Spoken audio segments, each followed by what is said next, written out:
Hi everyone, Natalie Ewan here. I'm going to talk today about the poster and feedback submission and also the gallery, which is occurring in your workshops in week 9 this week. So there are 3 assessment streams generally in this unit. The reflective practice, of which is worth 50% overall, 10% you've already completed in the baseline. The next 40% is the final assessment, which is the reflective practice report. Then you've got your proposal, which was worth 15% and you've already completed. And then you've also got the practical assessment, of which overall is worth 35%. And we're today talking about the remainder of that, which is 25%. So in the practical assessments, the 2 we're going to talk about today are the gallery workshop in week 9, which is this week, and the poster and feedback submission. Now, the poster and feedback submission are due at 8 AM Monday of week 10, and together those are worth 25 marks. So this is a group assignment. However, if students within your group weren't present at the gallery workshop or aren't going to be present, they're not going to be eligible for all those marks. So just keep that in mind. You need to turn up to the gallery. So when you're at the gallery, you're going to present your prototype and your performance poster. So you'll put your poster up on the wall and your prototype down, and it's a gallery. So then you're going to go away from it and people are going to go around the room viewing the different prototypes and the different posters and provide feedback on them. So you'll have to provide feedback for other groups as well. So you must attend. There will be a registration form that everyone's going to be filling in. So once you've done the gallery, what do you do then?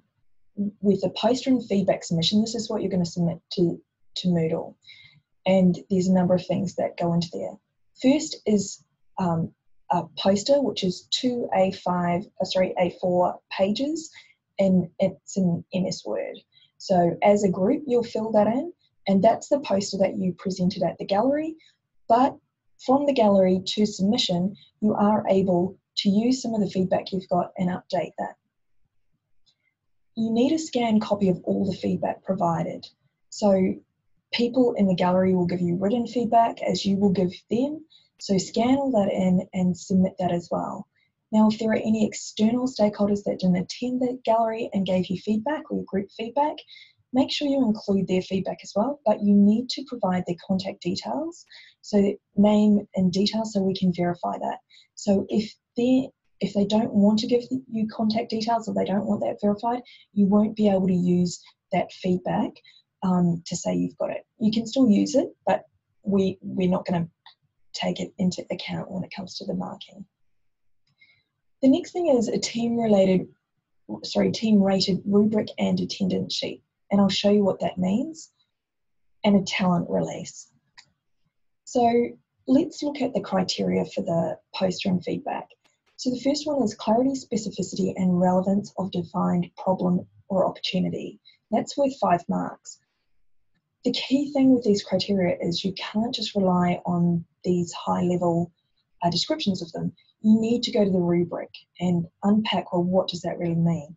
What would it look like at 2 marks? What does it look like at 4 marks to get 5 marks? What would I need to do? And the rubric unpacks that for you. Second criteria, prototype relevance, feedback and engagement. 3rd, impact and future plans. 4, discover, design and deliver. And 5, professional poster design. Now, as I said, you need to go to the rubric and read through those. You will actually have to fill that in yourselves and rate yourself, so you're going to have to understand what they are. So make sure you do that before you attend the gallery, just so you know you can get the most out of your marks.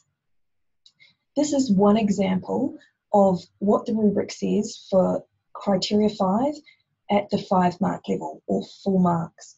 So it says that the poster was reflective of the student's project demonstrated to the workshop leader during the weekly workshops. That means that you needed to come and show how you progressed through those workshops. Even if the prototype isn't that great, but it's reflective of your journey and your progress in those workshops, that's better than it being fabulous, but your workshop leader not having seen anything or any of the work that's gone into it.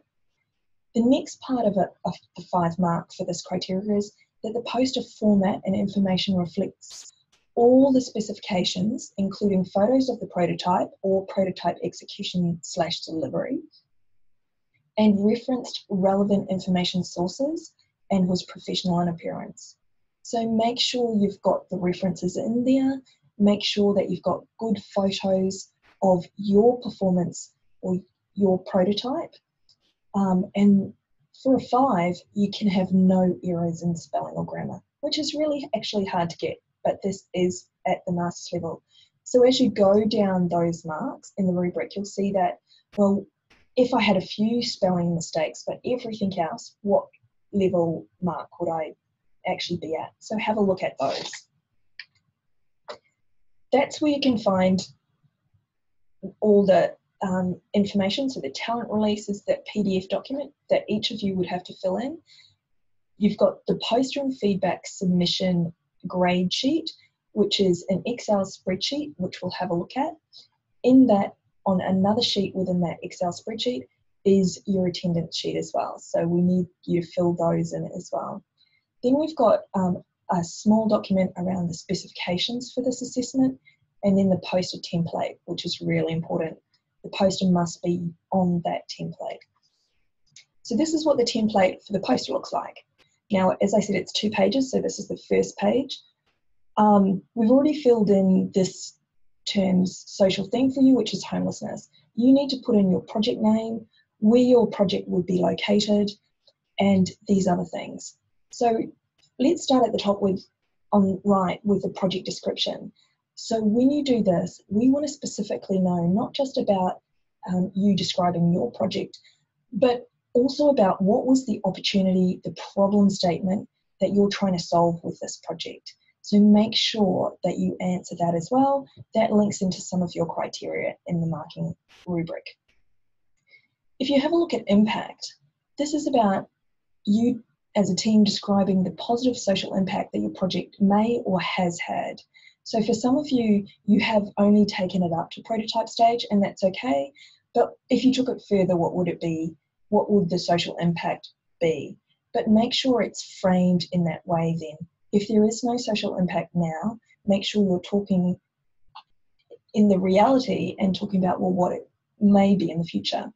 However, some of you may have actually taken your project past prototype and executed it, and therefore you may have a social impact. So talk to us about that as well. But be realistic with this. No one's been able to solve homelessness to date. So don't over promise what this impact would be. We want to understand that you can see the realities of these kind of projects. Future plans, this is where you can actually put where you hope your project might go in the future if you keep working on it. That bottom page, or bottom part of the page, is where you can put some images, some photos that you've taken of your project. If you've engaged with external people, put that in there, but make sure you've got their name and details to, and that they've approved that you can use their photo, or a photo of your group at the gallery with your prototype, something like that. Put those kind of things in there. Now the second page has this discover, design, deliver, which aligns to one of your criteria as well. It's got this section for discussion, external contacts and references, and again a part down the bottom for the photos. So when we talk about the discovery, what we want is we want you to tell us about how you came up with this idea. So include references in there for perhaps you saw a similar project online or something. So tell us about that. That's okay to be inspired by other things. It's just not okay to use that inspiration and not, reference it back. Design, talk about your design. So who your audience is for this project. Who are the users? How did you use feedback in your design? Did you get external feedback? Did you change where you thought you might go in the future through the feedback that you got from the gallery and your peers in class? Delivery, be very aware here that this is about what your project team actually did, what you actually delivered. So none of you would have built a house. So don't say that. That's, that might be your future plans. But what is it that you as a team have delivered? Talk to us about, if it's only gone up to a prototype stage, how did you come up with that? How did you get your materials and so forth? If you've gone past that, tell us what you've done. So it's all about you, but don't make it up. Remember, integrity, honesty, and reporting. Discussion. Think about this section as if you had to hand your project over to a new team, tell them about it. Where, or what are the next steps in your project? Where could they take it? How could they make it better? What issues have your team faced so far? What lessons learned have you got? So share that knowledge with, the next perhaps team that might take this on. External contacts, this is the section we want you to put their names, contact details of everyone you contacted, even though you'll be scanning in perhaps feedback from them as well. We want to see all their details here. Make sure that they are aware that we may be contacting them just to verify that the contact with you was appropriate, that everything was above board, and that they are who you say they are, essentially. Again, references, we all understand this, so include all the references.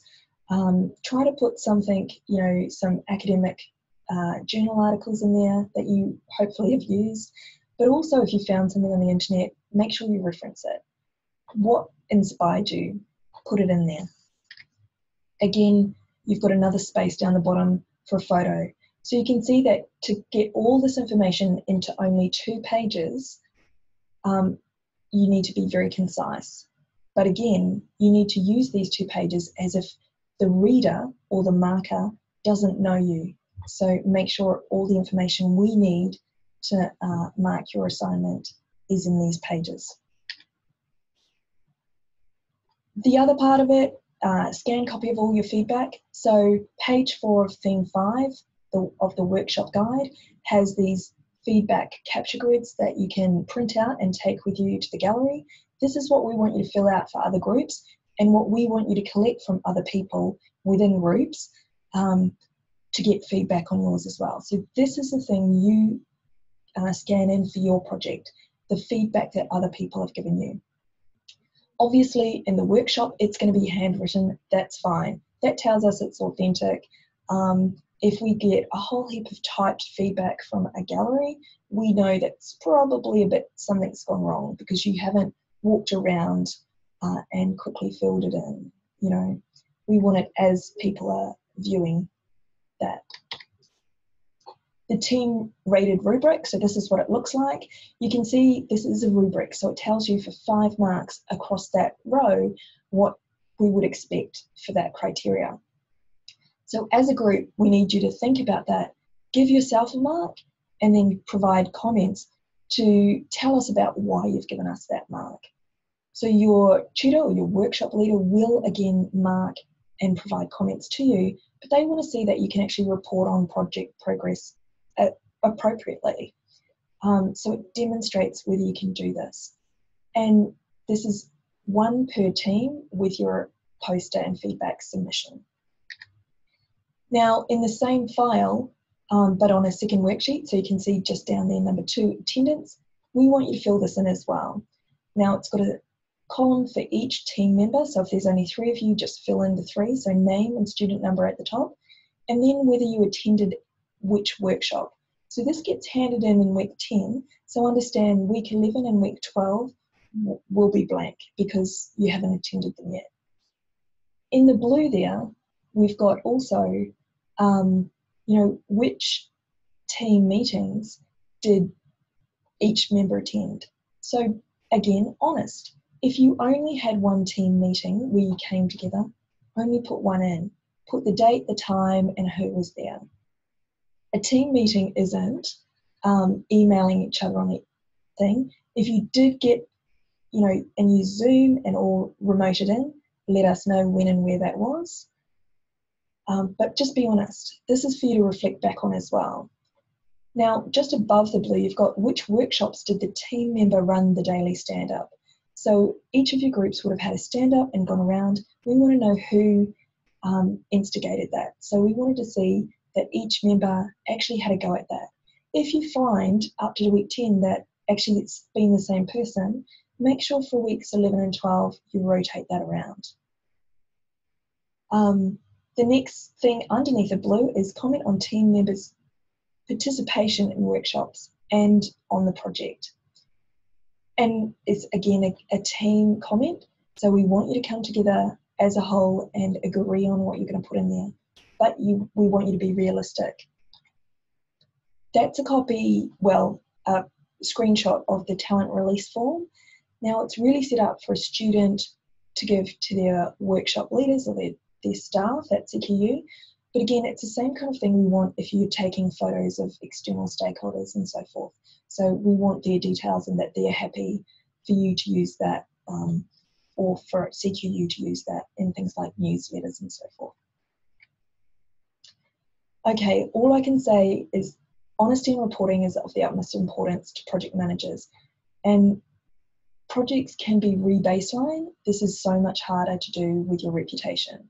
So make sure what you're including in this assessment is actually what you've done.